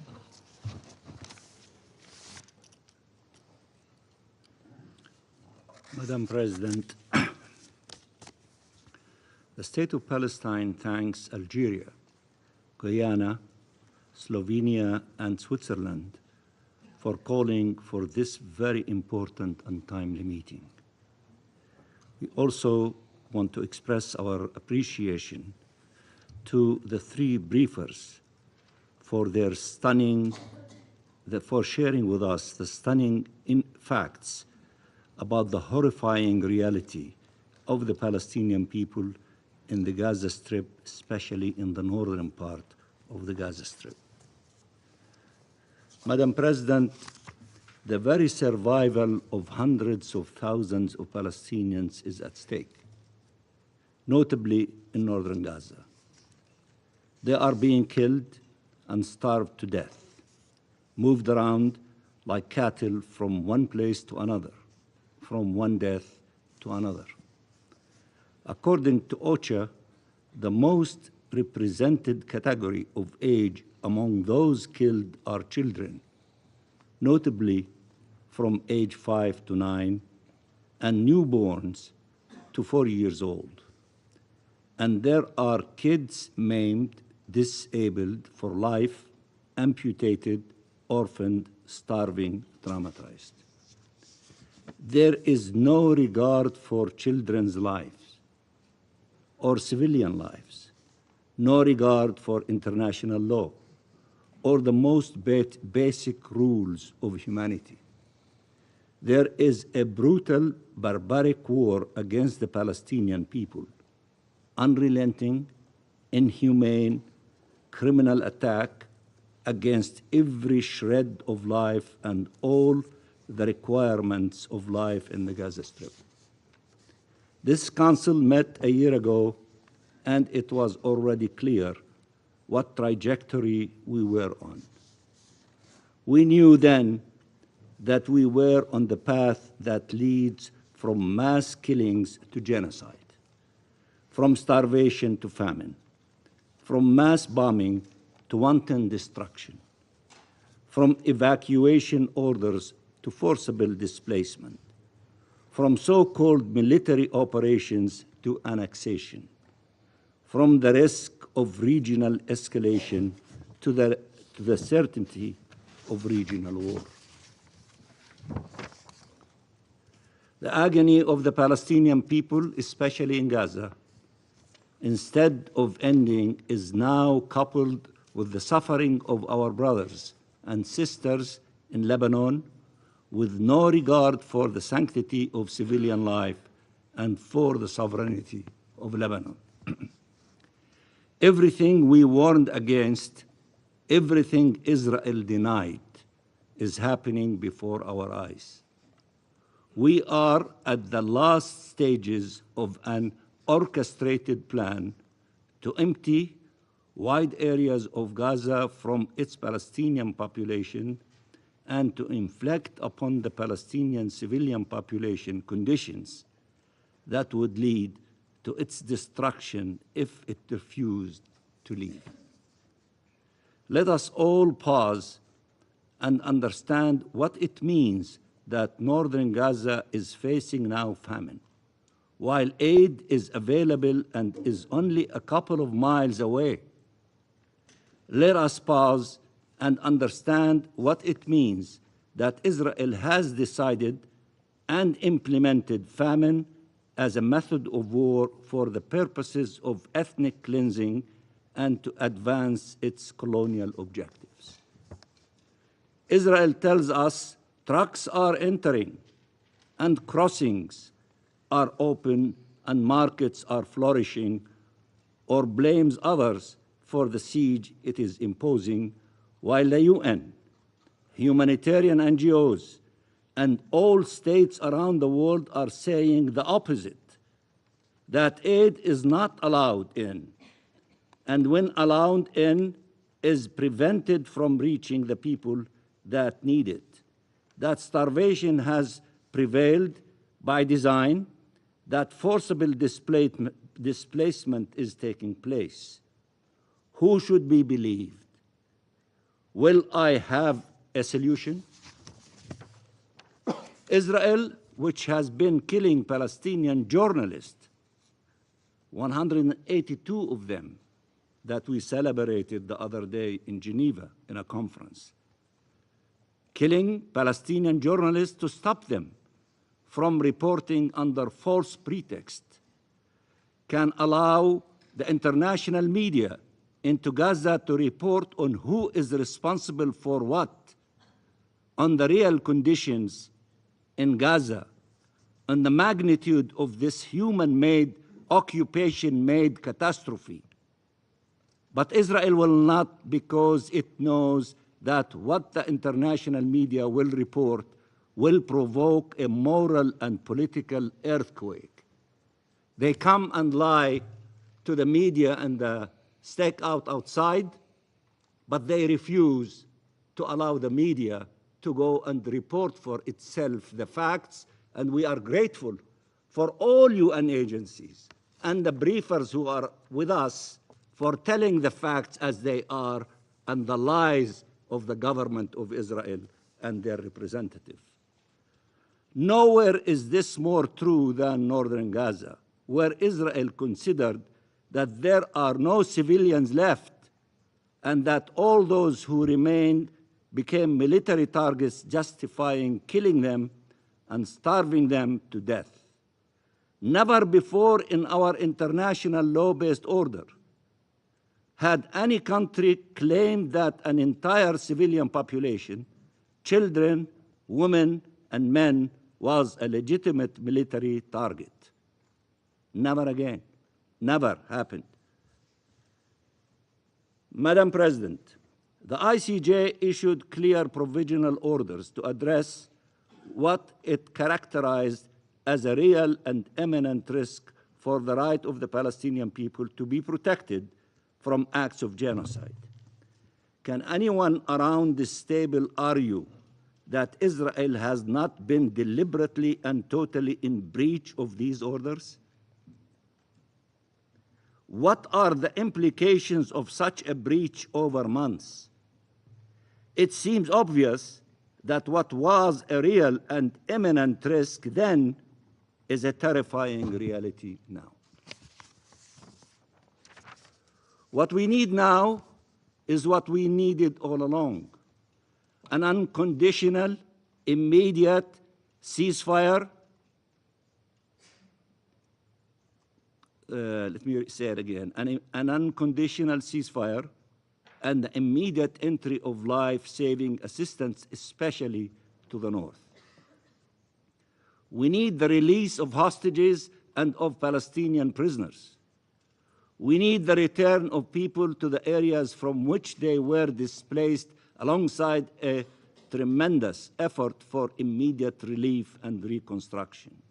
We need full Israeli withdrawal from Gaza and initiatives towards an end of occupation and shared peace and security. It should be noted that families of hostages and prisoners and that bereaved families, Palestinian and Israelis, are calling for a ceasefire because they know it is the only way to save lives, the only way for families to be reunited or to be able to mourn. Let us not speak in their name to justify more killing. Let's not speak on their name to justify more killing. Listen to them. Let us not use them as pretext for further violence and parade them in the United Nations for the wrong reasons. Violence is an impasse. Our region has witnessed enough wars to know it. Madam President, 76 years ago, hundreds of thousands of Palestinians were dispossessed and displaced, finding themselves refugees in tents. They needed everything, food and shelter. But the first concern of our parents was education. For decades to come, the world would speak of the Palestinian nation who founded schools in tents and gave the region and the world one of the most educated people on earth, providing teachers to numerous countries and bringing up generations of doctors and artists and engineers. In that endeavor, UNRWA was and remains crucial. In the terrible loss and pain and suffering our people are enduring today, as the genocide continues unfolding before our eyes, with the aim once again to uproot our people, and while hunger and famine are tearing their organs apart, our people are still concerned that a generation of Palestinians have missed a full school year and may miss another. They ache as they see their schools and universities blown up, as they understand Israel is destroying their hopes after having destroyed their homes. The rights of Palestine refugees to return and their status is not subject to the existence of any agency. So if Israel thinks that by trying to destroy UNRWA, it can get rid of this issue, it is mistaken. Our right to return is a cornerstone of our rights, and it is rooted in international law. The Israeli legislation aiming to destroy UNRWA at the time it is most needed is both an attack against the United Nations and against the Palestine refugees it was created to serve, and against the Palestinian people, especially in Gaza, who are facing a catastrophic humanitarian crisis. Creating more despair, attacking the agency that helped refugees free themselves from want will not resolve anything. It will fuel the fire we are trying to desperately to stop. Madam President, this is it. Everything we feared is here. The only question that remains is, will we do anything differently now? Smotrich, who has a tendency to spell out clearly what is the policy of the Israeli government, is openly advancing annexation, allowing himself to speak to the intentions of the incoming US administration. We trust that his assumptions are wrong, and that unlawful annexation will be opposed by all. The Palestinian people are faced with death, dispossession, and displacement yet again, but once again, they will not disappear. We will not disappear. We are rooted in our land as the olive trees, we call them the Romans, that are rooted in our soil. Only a just and peaceful settlement of the question of Palestine will lead to shared peace and security in our region, as reiterated by the Arab leaders at the Arab Islamic Summit held in Riyadh yesterday. The Arab world has once again shown that it is responding to occupation with demands for freedom, to annexation, to extremism with moderation, to war with initiatives for peace. The position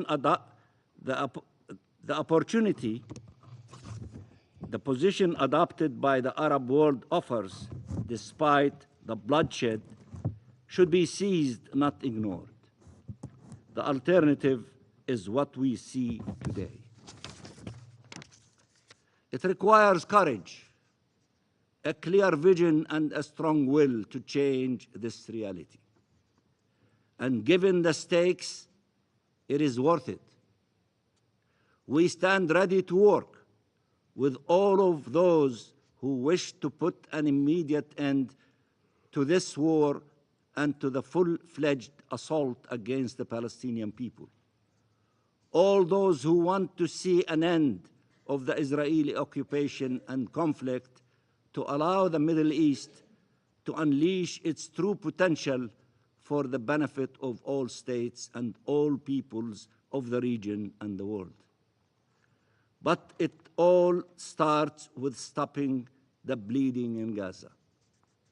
Enough bloodshed, enough suffering, enough horrors. Save lives now, or we will all have to live with the terrifying consequences. Thank you very much, Madam President. I thank the permanent observer of the Observer State of Palestine for their statement, and I now give the floor to the representative of Israel. Thank you, Madam President. For over 400 days, those who wish to see Israel villainized, demonized, and isolated have been slinging mud against the wall, hoping something will stick. Today's report from the IPC is the latest handful thrown against the wall. It is a true masterclass in misinformation, bias, and dishonest reporting. So if you take even a moment to examine its claims rationally, that mud slides down to the floor, exposing the emptiness and libel hidden beneath. It is an exercise in slander, disguised as humanitarian concern. The IPC's latest report echoes one of the most unfounded, slanderous accusations against the State of Israel throughout this conflict. Just a few hours ago, 2 Israeli civilians were murdered by Hezbollah in their latest missile attack after having fired 15,000 missiles at Israel since October 8. Yet, we will not be debating nor condemning that murderous terror regime. No, we must discuss a baseless report. Allow me to address all of the IPC's primary libels directly and then lay out the facts. First, the IPC claims a famine is imminent in northern Gaza. That is simply false. Since early October, Israel has facilitated the entry of over 713 trucks of aid to northern Gaza alone, with the goal of sustaining a steady flow of 50 trucks daily. We have delivered essential food, water, and medical supplies to areas such as Beit Lahia and Jabalia in northern Gaza, where around 10,000 civilians remain. Across Gaza, 12 bakeries are operational, producing massive quantities of bread for the population. The IPC's claim of famine has no basis in reality. Its only basis is in political bias. Ironically, the IPC's own figures show that the situation in Gaza, including in the north, is more stable now than it was before October. How could they claim a famine is imminent while at the same time providing figures of an improving situation? Second, the IPC asserts that humanitarian access in Gaza is insufficient. Once again, this is blatantly incorrect. Israel has established multiple access points to facilitate the flow of aid, with dozens of trucks entering Gaza daily through various crossings. Alone, the Erez East and Erez West crossing in the north support 600 trucks weekly. Aid also enters through routes coordinated with Egypt and Jordan, as well as via the maritime route through the Ashdod port, where over 2,000 pallets of aid arrived from the UAE just last week. This morning, the Kisufim crossing reopened in center Gaza. This checkpoint was closed in 2005. It was reopened this morning with new inspection facilities and roads to ensure safe passage. Are these the actions of a state wishing to cause a famine? Are these the actions of a state wishing for death and suffering? Or are these the actions of a nation committed to safeguarding a civilian population exploited as human shields by murderous terrorists? Third, the IPC claims that Gaza's food distribution infrastructure is failing. Israel has been proactive in supporting Gaza's food supply chain. With 3 million pita loaves produced daily, we have ensured stable access to bread for the population. Additionally, 6 tankers of cooking gas have recently entered Gaza to sustain essential infrastructure. These initiatives support a robust and consistent food aid network, not the failing system the IPC report claims. Fourth, the IPC suggests that medical facilities are collapsing due to a lack of supplies. This could not be further from the truth. Over the past few weeks alone, Israel has coordinated the entry of over 50,000 liters of fuel, 180 units of blood, and hundreds of medical supply boxes to northern Gaza's hospitals. More than 200 patients were evacuated to hospitals in the south, with support from the WHO. Fifth, the IPC claims humanitarian agencies are obstructed. In reality, the primary cause of aid delays lays in logistical issues on the Gazan side. Over 900 trucks currently sit at the Kerem Shalom crossing, packed with aid and awaiting collection by international humanitarian agencies. Some of these trucks have been sitting in empty lot for weeks as the aid rots away. We are not blocking that. That's already in Gaza. Meanwhile, Israel has proactively assisted by enhancing passage for the aid trucks, extending operating hours, and creating alternative routes to expand distribution pathways. The logistical delay is not Israel's doing. It is a failure of others to take responsibility. The report also ignores the critical role of Hamas in obstructing these agencies. I haven't heard a word from all the people who briefed us about Hamas during those briefings, hijacking trucks and stealing the aid for their own use. Finally, the IPC report outrageously questions Israel's commitment to humanitarian aid. Esteemed colleagues, our actions speak for themselves. Israel holds daily meetings with UN agencies to ensure that humanitarian needs are met despite constant security threats from terrorists.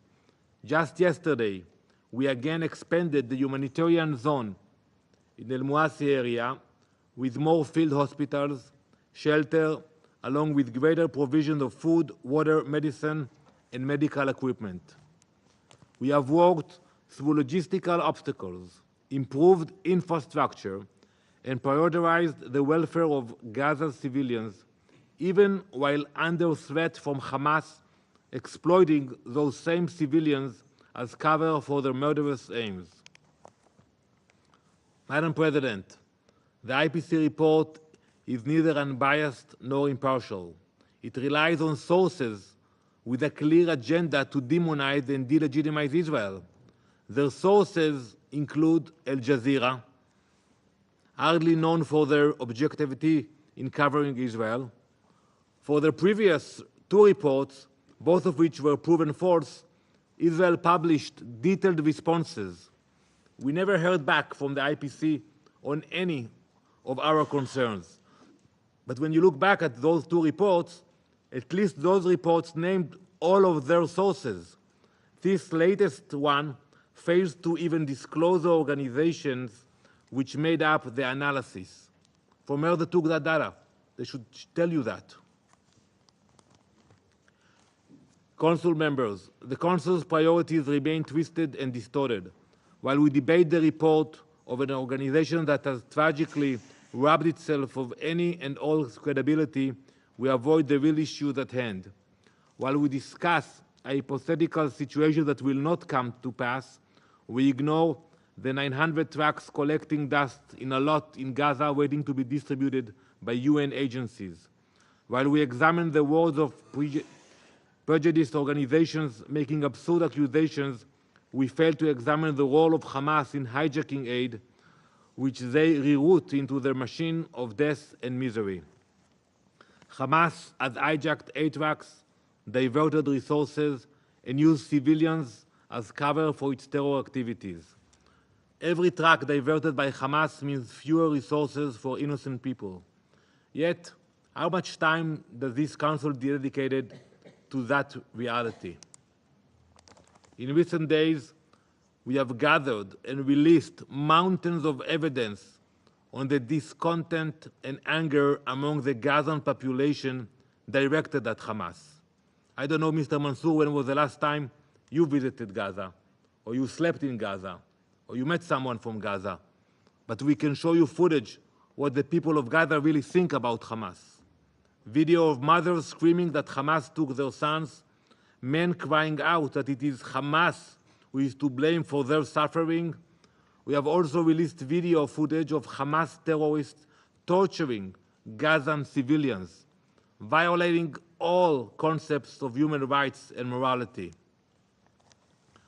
While the Council discussed a report based on the word of Al Jazeera and unnamed organizations, the people of Gaza themselves are telling you what must be done to resolve the situation.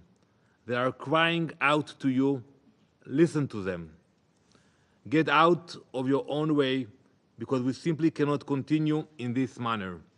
This obsession with vilifying Israel is detached from reality. Let us only examine the facts at hand instead of the political agendas that have plagued our debates for so long. Before leaving the chamber today, I urge each of you to consider the facts. Look closely at Israel's actions on the ground. Consider the risks our soldiers take to uphold these humanitarian commitments, often in the face of active threats. Recognize that while the IPC might sling mud, Israel is working persistently at great personal cost to deliver aid and uphold the principles of international law. Acknowledge that Hamas is the source of the situation. Follow the cries of the Gazan people and focus your energy on defeating their true oppressors, the Hamas terrorists. As we have seen before, there are agencies whose focus is bashing Israel, and there are agencies dedicated to real humanitarian work. This Council has a responsibility to make that distinction and focus on these agencies committed to genuine aid, not those invested in spreading lies. Ultimately, Israel will continue its work to protect civilian lives and fulfill humanitarian obligations despite biased reports and manipulated narratives. I thank you, Madam President. I thank the representative of Israel for their statement, And I now give the floor to the representative of Lebanon. شكرا السيدة الرئيسة. يشرفني أن ألقي هذا البيان نيابة عن المجموعة العربية.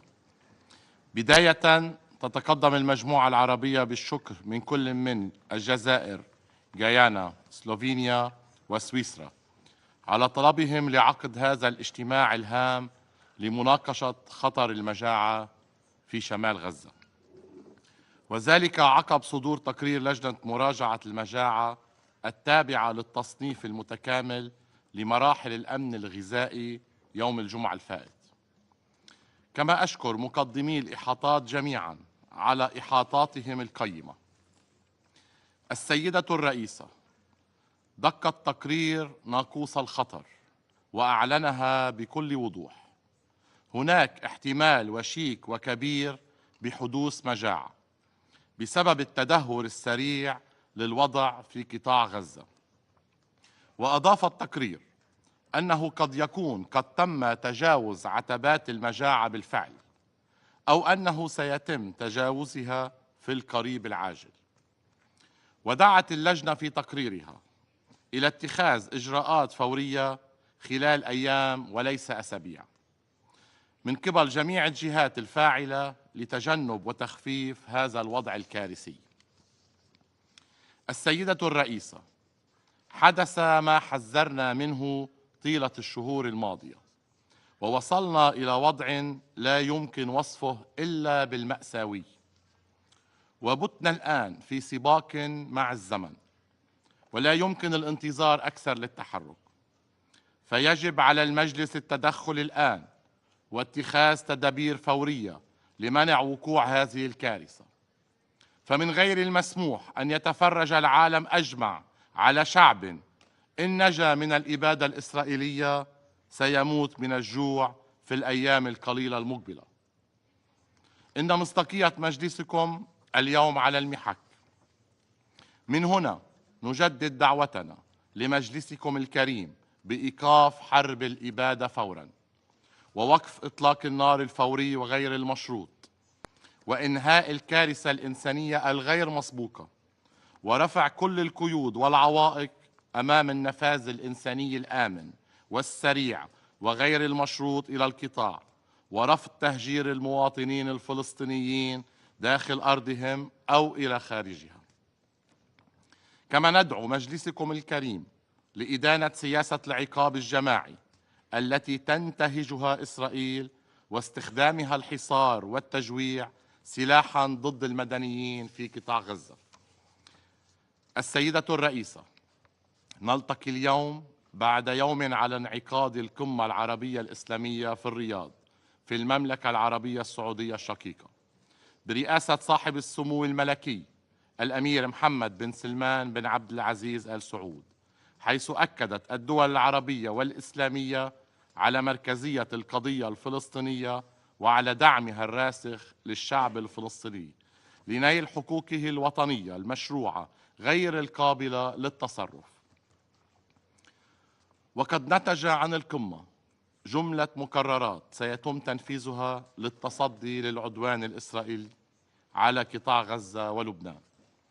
وإذ نتطلع إلى المؤتمر الإنساني الذي ستستضيفه القاهرة في الثاني من كانون الأول 2024 في سياق جهود توفير الدعم الإنساني الكافي للقطاع، نعيد تأكيدنا على دعم الجهود الكبيرة والمقدرة التي بذلتها كل من جمهورية مصر العربية ودولة قطر بالتعاون مع الولايات المتحدة الأمريكية لإنجاز وقف فوري ودائم لإطلاق النار في قطاع غزة.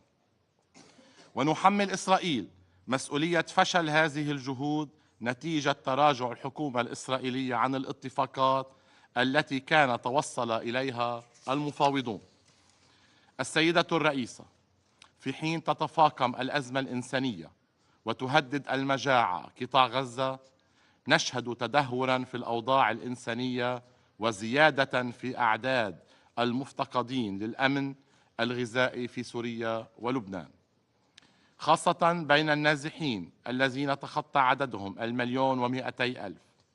وقد حذر المقرر الخاص للأمم المتحدة المعني بالحق في الغذاء السيد مايكل فخري من تكرار سيناريو تجويع الشعب الفلسطيني في لبنان، مشيرا إلى أن إسرائيل لديها القدرة على تجويع لبنان كما فعلت مع الفلسطينيين في غزة، ومحذرا من أن هناك خطرا كبيرا من ارتفاع معدلات الجوع وسوء التغذية بسرعة كبيرة في لبنان.